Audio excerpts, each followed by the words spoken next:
Sebuah tutorial bagaimana cara membuat heading secara otomatis di Microsoft Word. Gunanya heading ini adalah agar ketika kita sedang menulis suatu baik itu proposal, makalah ataupun penelitian skripsi, itu akan memudahkan kita dalam mengatur format penomoran dari heading dan juga bagaimana nanti kita membuat daftar isi otomatis. Baik. Yang pertama bisa kita lakukan adalah kita ke home, kemudian kita ke paragraf, kemudian kita pilih yang ini, yang current list. Kemudian di sini kita pilih ke paling bawah di venue multilist level. Nah, pada bagian ini karena seperti yang kita lihat ini masih terlalu kecil, kita klik more. Nah, sudah terlihat ini sudah lebih luas. Nah, kemudian pada bagian ini, pada bagian 1 diawali dengan uh, kita meletakkan style apa yang akan kita gunakan di bagian ini. Nah, untuk di bagian pertama seperti kita tadi membuat heading, maka kita di heading 1. Nah, untuk level show in gallery yang di 1 juga. Nah, kemudian di sini kita hapus dulu untuk nomornya. Nah, untuk di sini karena kita bakal buat dulu bab, berarti kita di sini untuk noting aja. Nah, kemudian di sini kita tinggal ketik bab, kemudian di number style for this level kita pilih nomor Romawi karena bab kita pakai Romawi. Nah, kalau sudah selesai, sebenarnya kita bisa klik OK aja dan dia bakal langsung ada di heading ini, namun kita buat sekalian aja semuanya. Nah, kalau kita sudah buat heading satunya seperti ini, yang mana dia memberitahu di satu itu balik kepada bab, kemudian kita ke nomor 2. Nah, di nomor 2 ini kita lakukan hal yang sama. Pertama kita atur dulu style yang keberapa, karena tadi sudah heading 1. Selanjutnya kita atur untuk heading 2. Nah, setelah itu untuk show in gallery kita pilih 2 juga. Nah, kemudian di sini kita pilih space. Nah, setelah itu pada bagian ini cara pengisiannya adalah pertama kita ke bagian include level number from. Nah, kita pilih yang level 1. Tujuannya apa? Tujuannya adalah nanti ketika nomornya itu akan otomatis tersambung dengan babnya. Misalkan bab 1, dia bakal ikutin di bab 1 itu semua nomornya sesuai dan di bab 2 bakal ngikuti ke bab 2 juga. Nanti akan saya tunjukkan hasilnya. Setelah itu kita taruh titik. Setelah ada titik, kita taruh yang satu ini. Nah, setelah seperti ini, kan ini kan bercampur antara nomor Romawi dan nomor huruf angka biasa. Untuk menyamakannya, kita klik yang legal style numbering. Kita klik, nah, dia akan jadi 1.1. Nah, setelah itu bisa kita sebenarnya kita tekan OK, tapi nggak kita tekan OK dulu. Kemudian kita ke nomor 3. Nomor 3 kita membuat heading 3, kemudian levelnya 3, dan kemudian di sini kita tetap pakai space. Nah, di sini kita lakukan hal sama seperti tadi, yang mana kita akan taruh dulu level satunya, kemudian kita taruh titik, kemudian kita taruh level 2 nya titik lagi, dan baru kita taruh angka untuk heading 3 nya. Nah, seperti tadi jangan lupa kita klik legal style numbering biar dia seperti ini, dan kemudian kita bisa tekan OK. Nah, ini udah muncul, ini bisa kita hapus dulu.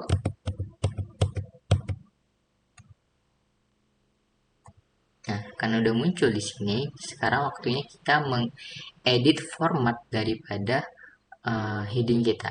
Pertama kita ke bab 1. Bab 1 kita tekan modify.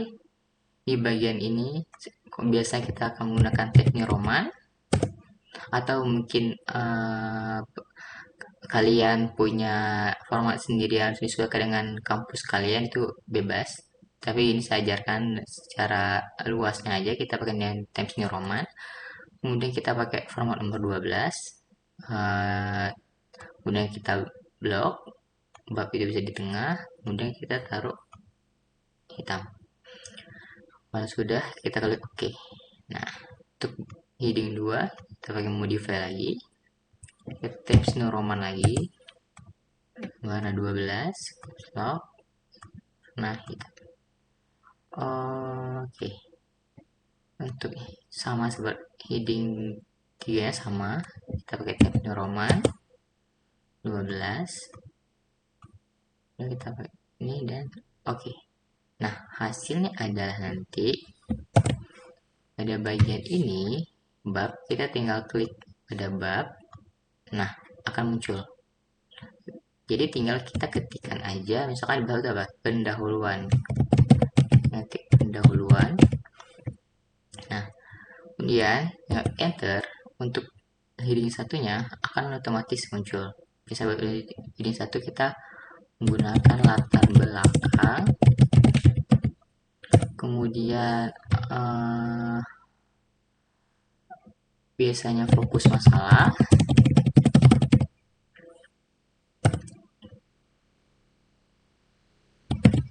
rumusan masalah, dan tujuan penelitian.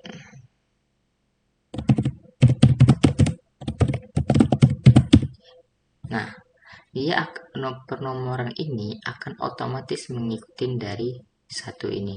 Nah, gimana kalau kita ke bab 2? Oke. Nah, kita bisa Ctrl Enter. Nah, dia akan otomatis dari bab 1 dia otomatis ke bab 2. Kemudian bisa kita bedah kajian teori, tinjauan pustaka,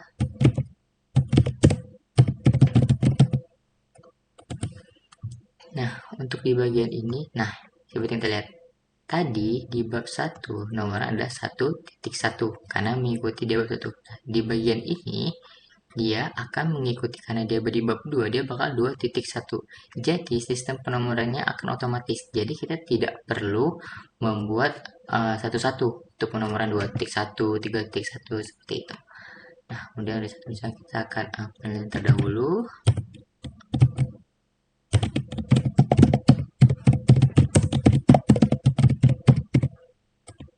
Lalu kajian teori dan sebagainya. Nah, kita ke bab 3. Di bab 3 juga sama. Ketika kita klik ini, dia akan otomatis ke bab 3. Metode penelitian.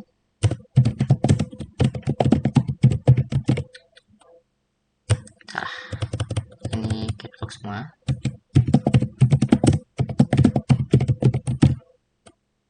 Nah, ketika kita klik heading 1 lagi, nah, dia akan langsung ke 3.1 karena dia mengikuti kalau ini bab 3.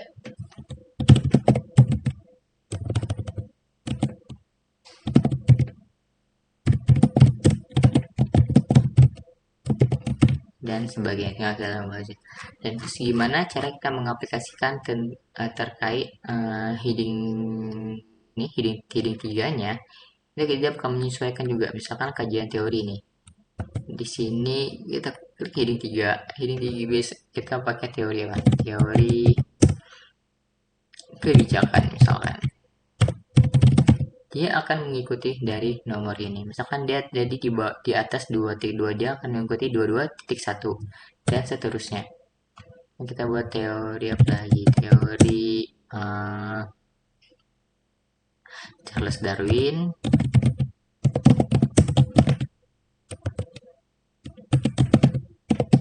Dan sebagainya. Jadi ini akan memudahkan kita dalam membuat proposal ataupun penelitian apapun dalam nomorannya, dan dia akan otomatis seperti ini, nomornya akan mengikuti dan juga kita tidak perlu capek-capek lagi kita buat mikir nomornya seperti apa.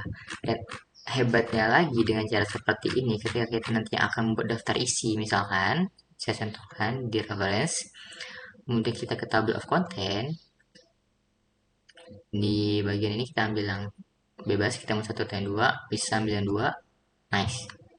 Jadi untuk daftar isinya dia akan tercipta otomatis.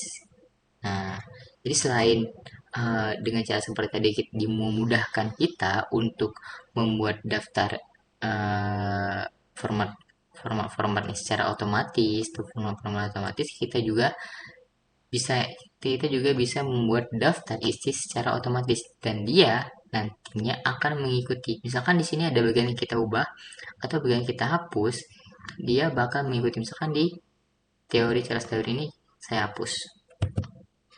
Nah, tadi di bagian daftar isi ada teori Charles Darwin. Nah, di sini kita tinggal update tabel. Nah, teori Charles Darwin tadi hilang. Nah, jadinya dengan cara seperti ini memudahkan kita dalam mengatur daftar isi, dalam mengatur penomoran. Nah, seperti itu. Baik, mungkin sekian tutorial dari saya. Kalau ada pertanyaan, silakan taruh aja di kolom komentar. Atau mungkin ada kritik dan saran, silakan taruh di kolom komentar. Dan jangan lupa untuk like dan subscribe video ini, video di YouTube ini, agar nantinya banyak video tutorial lagi terkait Word, Excel, PowerPoint dan sebagainya untuk permisi semuanya. Baik, sekian video dari saya. Terima kasih.